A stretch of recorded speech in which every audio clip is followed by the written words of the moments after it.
নমস্কার বন্ধুরা, তোমরা সবাই কেমন আছো? আশা করি সকলে খুবই ভালো আছো। পম্পা সিম্পল কুকে সবাইকে স্বাগত। আজকেও তোমাদের সঙ্গে ভীষণই হেলদি এবং খুবই টেস্টি একটা জলখাবার বা স্কুল অফিসে টিফিনের রেসিপি শেয়ার করব। নামমাত্র তেল দিয়ে আর ভীষণ হেলদিভাবে রেসিপিটা হাতের কাছে থাকা উপকরণ দিয়ে বানিয়ে দেখাবো। একটা লাইক দিয়ে ভিডিওটা সম্পূর্ণ দেখার বন্ধুদের কাছে অনুরোধ রইল। সবার প্রথমে এখানে নিয়েছি একটা মিক্সিং বোল। এবার এই বোলের মধ্যে কয়েকটা সবজি প্রথমে নিয়ে নেব। তো সবজির মধ্যে দেখো বন্ধুরা, আমি এখানে নিয়েছি একটা ছোট্ট সাইজের গাজরের অর্ধেক পরিমাণ গাজর আমি কিন্তু চপারে একদম ছোট ছোট করে এইভাবে কিন্তু চপ করে নিয়েছি। তোমরা বটি ছুরি যে কোনো কিছুতেই কিন্তু কেটে নিতে পারো। আমি নিয়েছি একদম ছোট ছোট করে কুচিয়ে রাখা একটা ছোট্ট ক্যাপসিকাম, নিয়েছি একটা ছোট্ট সাইজের কুচনো পেঁয়াজ। সব সবজিগুলো দেখে নিশ্চয়ই বুঝতেই পারছো বন্ধুরা, একদম কিন্তু ছোট ছোট করে কেটে রাখা আছে। আর নিয়েছি হাফ ইঞ্চি আদা গ্রেট করে নিয়েছি। আর ঝালের জন্য এখানে নিয়েছি দুটো কাঁচা লঙ্কা কুচনো। এবার সব সবজিগুলোই কিন্তু বোলের মধ্যে এবার ঢেলে দেবো একসঙ্গে।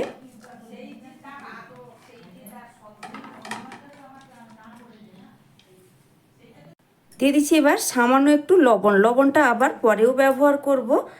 খুব ভালো করে এই লবণটা কিন্তু সবজির সঙ্গে মিশিয়ে নিতে হবে। তবে তোমরা চাইলে লবণটা পরেও ব্যবহার করতে পারো, সঠিক মাপ দেখে পরিমাণ বুঝে। তবে এইভাবে সবজির সঙ্গে অল্প একটু লবণ মিশিয়ে রাখলে সবজিটা কিন্তু খুব তাড়াতাড়ি নরম হয়ে যাবে আর এই রেসিপিটা খেতেও বেশ ভালো লাগবে। লবণ মেশানো হয়ে গেছে, ঢাকনা দিয়ে এটাকে এক সাইডে সরিয়ে রাখছি। এরপরেই একটা মিক্সিং জার নিয়েছি, জারের মধ্যে দিয়ে দিব চায়ের কাপের মাপ ধরে 1 কাপ সুজি, দিয়ে দিচ্ছি হাফ কাপ টক দই। আর টক দইটা বন্ধুরা হাতের কাছে না থাকলে তোমরা কিন্তু এখানে সুজির সঙ্গে জল দিয়ে সুজিটাকে ভালো করে পেস্ট করতে হবে।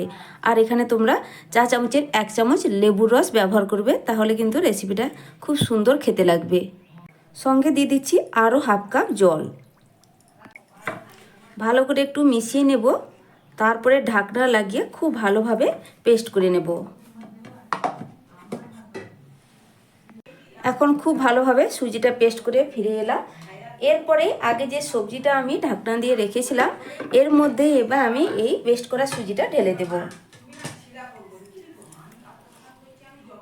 দিয়ে দিচ্ছি এবার দেখো বন্ধুরা 3 টেবিল চামচ এখানে বেসন নিয়েছি। এটা কিন্তু হাফ কাপ পুরোপুরি হয়নি, একটু কম আছে। এবার সব কিছু ভালো করে একটু মিশিয়ে নিতে হবে। বেসনটা অবশ্যই দিবে, তাহলে দেখবে ভীষণ টেস্টি হবে। আর এই রেসিপিটা বন্ধুরা ভীষণ হেলদি একটা রেসিপি, ঝটপট যেমন বানিয়ে নেওয়া হয়ে যায়, খেতেও কিন্তু ভীষণ ভালো লাগে। যারা ডায়েট করছো অবশ্যই ডায়েট চার্টে এই রেসিপিটা রাখতে পারো, অবশ্যই তোমাদের উপকার হবে।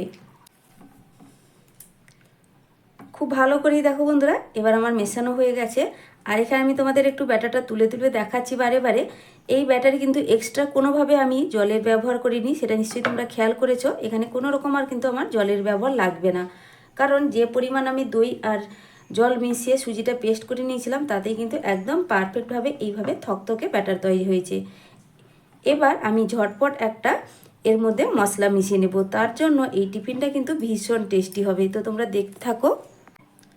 এরপরেই দেখো বন্ধুরা একটা তড়কা প্যান আমি কিন্তু গরম করে 1 চা চামচ সর্ষের তেল দিয়ে দিয়েছিলাম। সর্ষের তেলটা কিন্তু গরম হয়ে গেছে, দিয়ে দিচ্ছি হাফ চা চামচ কালো সর্ষে। এইভাবে একটু তড়কা লাগিয়ে নেবে, তাহলে দেখবে এই টিফিনটা খেতে কিন্তু বেশি ভালো লাগবে। সঙ্গে দিয়ে দিচ্ছি হাফ চা চামচ এখানে গোটা জিরে। এবার এই ফোড়নটাকে একটু ভাজা ভাজা করে নিতে হবে, মানে সর্ষে আর জিরেটাকে একটু ভাজা ভাজা করে নেব সুন্দর একটা গন্ধ আসা পর্যন্ত।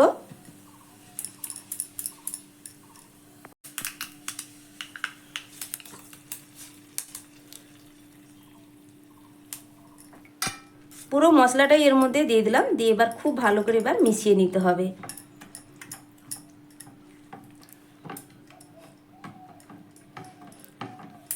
দিয়ে দেবো এবার সবজির পরিমাণ বুঝে সামান্য একটু লবণ দিয়েছিলাম, তারপরে কিন্তু সুজি যেহেতু আর বেসন ব্যবহার করছি সেই পরিমাণ বুঝে দিয়ে দিলাম আরও কিছুটা লবণ। লবণ দেওয়ার পরে এখানে আমি দিয়ে দিচ্ছি ইনো পাউডার না থাকলে বন্ধুরা তোমরা এখানে বেকিং সোডা ইউজ করতে পারো। আমি এখানে একটা ইনো প্যাকেটের আমি এখানে কিন্তু অর্ধেক পরিমাণ দিব, পুরোটা দেব না। আর ইনো অ্যাক্টিভ করার জন্য 1 চামচ দিয়ে দিলাম জল। জল দিয়ে খুব ভালোভাবে কিন্তু ইনোটাকে এই ব্যাটারের সঙ্গে মিশিয়ে নিতে হবে। এখন কিন্তু বন্ধুরা ব্যাটার একদম তৈরি হয়ে গেছে, ভালো করে মেশানো হয়ে গেল। ঝটপট এবার আমি এই হেলদি টিফিনটা বানিয়ে নেব। নিয়েছি এখানে একটা ছোট থালা, এতেই কিন্তু টিফিনটা আমি বানিয়ে নেব। থালাতে প্রথমে কিন্তু অল্প একটু তেল দিয়ে তেল ভালো করে ব্রাশ করে নিতে হবে। তেল ব্রাশ করে নেওয়ার কারণে টিফিনটা তৈরি হওয়ার পর এটা তুলতে কিন্তু কোনো রকম অসুবিধা হবে না। তো দেখো ভালো করে সাইডে আমি কিন্তু লাগিয়ে দিলাম এবং পুরোপুরি থালাটাই কিন্তু ভালো করে ব্রাশ করে নিলাম। এবার পুরোপুরি ব্যাটারটাই আমি এই থালার মধ্যে ঢেলে দেব।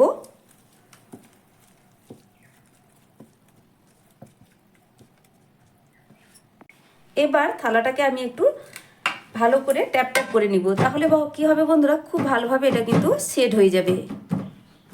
এরপরেই দেখো আমি আগে থেকে কিছুটা জল কড়াইতে কিন্তু বসিয়ে রেখেছিলাম গ্যাসে। জলটা কিন্তু এখন খুব ভালো করে গরম হয়ে গেছে বা ফুটতে শুরু করেছে। ঠিক এমন সময় আমি কিন্তু একটা স্ট্যান্ডের উপরে ওই থালাটা বসিয়ে দিচ্ছি। তো থালাটা বসিয়ে দেওয়ার পর আমি এখানে 3 মিনিটের জন্য প্রথমে একটু ঢাকা দিলাম। পুরোপুরি 3 মিনিটের পর ঢাকনা সরিয়ে নিলাম। দেখো বন্ধুরা কতটা ফুলে উঠেছে। তো ঢাকনা সরিয়ে নেওয়ার কারণ হচ্ছে উপর থেকে দেখো সাদা তিল এইভাবে আমি ছড়িয়ে দিব। এইভাবে একটু নরম থাকা অবস্থায় কিন্তু তিলটা ছড়িয়ে দিতে হবে, এতে দেখতেও ভালো লাগবে আর খেতেও কিন্তু খুব ভালো লাগবে। তিলটা ছড়িয়ে দেওয়ার পর আবারও কিন্তু বন্ধুরা আমি এখানে 3-4 মিনিটের জন্য ঢাকনা দিয়ে দিলাম। আবারও 4 মিনিট পরে ঢাকনাটা সরিয়ে নিচ্ছি। দেখো বন্ধুরা এখানে কিন্তু পুরোপুরি আমার টিফিনটা রেডি হয়ে গেছে। একটা টুথপিক দিয়ে আমি কিন্তু একটু চেক করে দেখে নিচ্ছি। দেখো টুথপিকের গায়ে কিন্তু একটুও লেগে যাচ্ছে না, তার মানে একদম রেডি। গ্যাসের ফ্লেম বন্ধ করে দিলাম, দিয়ে থালাটাকে সাবধানে তুলে নেব। এবার সাথে সাথেই কিন্তু থালা থেকে আমি টিফিনটা তুলে নেব না, একটু ঠান্ডা হওয়ার পরে কিন্তু এটাকে তুলে নিতে হবে। বন্ধুরা এই টিফিনটা কিন্তু অনেকটাই ঠান্ডা হয়ে গেছে। এবার ঝটপট তোমাদেরকে তুলে দেখাবো। তো একটা স্প্যাচুলা দিয়ে সাইডটা প্রথমে ছাড়িয়ে নেব। আর দেখো একটু ঠান্ডা হয়ে যাওয়ার কারণে সাইডটা কিন্তু আপনা আপনিই ছেড়ে গেছে।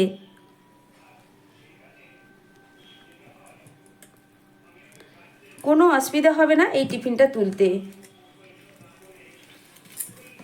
এইভাবে প্রথমে সাইডটা একটু ঘুরিয়ে তুলে নিচ্ছি, তারপরে কিন্তু দেখবে খুব সহজে এটা উঠে আসবে। তো বন্ধুরা দেখো কত সুন্দরভাবে টিফিনটা উঠে এলো। এবার এটাকে আমি কিন্তু পিস পিস করে কেটে নেব একটা ছুরির সাহায্যে। আমি কিন্তু এখানে ছোট ছোট চৌকো পিস আকারে কেটে নেব। তোমরা তোমাদের পছন্দ মতো বরফি সাইজ করেও কেটে নিতে পারো। প্রথমে সাইডের অংশগুলো একটু কেটে নিলাম, তারপরে এটাকে আমি সুন্দর একটা চৌকো শেপ দিয়ে নেব।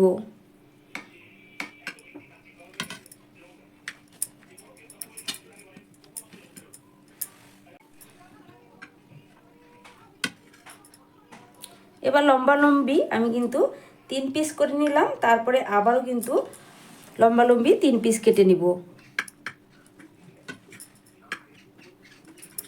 তো দেখো বন্ধুরা ঠিক এইভাবে চৌকো শেপ করে আমার কেটে নেওয়া হয়ে গেছে। আর সাইডের যে অংশগুলো কেটে নিয়েছিলাম এগুলোও কিন্তু ফেলে দেওয়া হবে না, এগুলো কিন্তু খাওয়া হয়ে যাবে।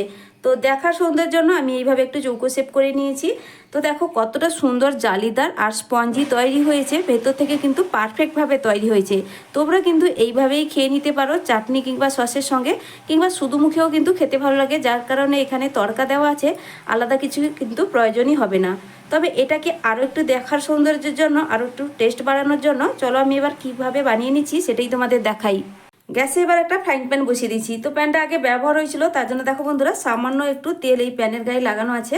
আর আমি এখানে চা চামচের 1 চামচ মতো তেল দিচ্ছি। খুব বেশি কিন্তু তেল নেই, 1 চামচ মতো তেলই আছে। তো আরও 1 চা চামচ তেল দিয়ে দিচ্ছি।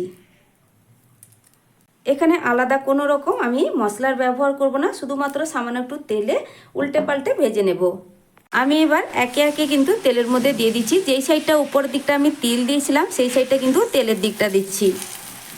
তাহলে দেখবে তিলটা খুব সুন্দর করে ভাজা হবে, টিফিনগুলো খেতে বেশি ভালো লাগবে।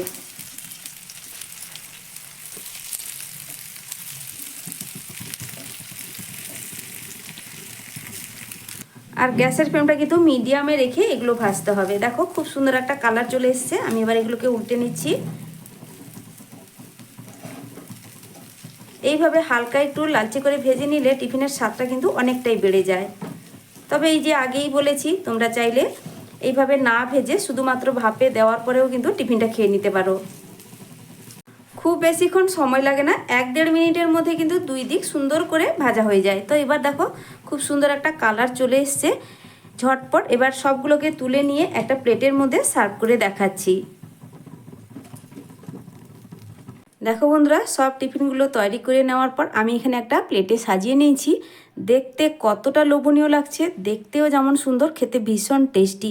অবশ্যই বাড়িতে বানিয়ে খেয়ে দেখবে, তারপর কিন্তু আমাকে কমেন্ট করে জানাবে রেসিপিটা তোমাদের ঠিক কেমন লাগলো। আর ভেতর থেকে দেখো কতটা স্পঞ্জি জালিদার তৈরি হয়েছে। চাটনি, সস, যে কোনো তরকারির সঙ্গেও চাইলে তোমরা খেতে পারো। তাহলে আজকের মতো আসছি, সকলে ভালো থেকো, সুস্থ থেকো। রেসিপি ভালো লাগলে লাইক, শেয়ার, সাবস্ক্রাইব করে আমার পাশে থেকো। নতুন বন্ধুরা সাবস্ক্রাইব করলে আমার চ্যানেলটা, পাশে থাকা বেল আইকনটা প্রেস করে রাখবে। নতুন ভিডিও ছাড়ার সাথে সাথেই নোটিফিকেশান পৌঁছাবে। তোমরা কিন্তু খুব সহজেই এইভাবে সহজ সহজ রেসিপিগুলো বাড়িতে বানিয়ে নিতে পারবে বন্ধুরা। এতক্ষণ পর্যন্ত আমার রেসিপিটা দেখার জন্য অসংখ্য অসংখ্য ধন্যবাদ আমার সকল বন্ধুদেরকে।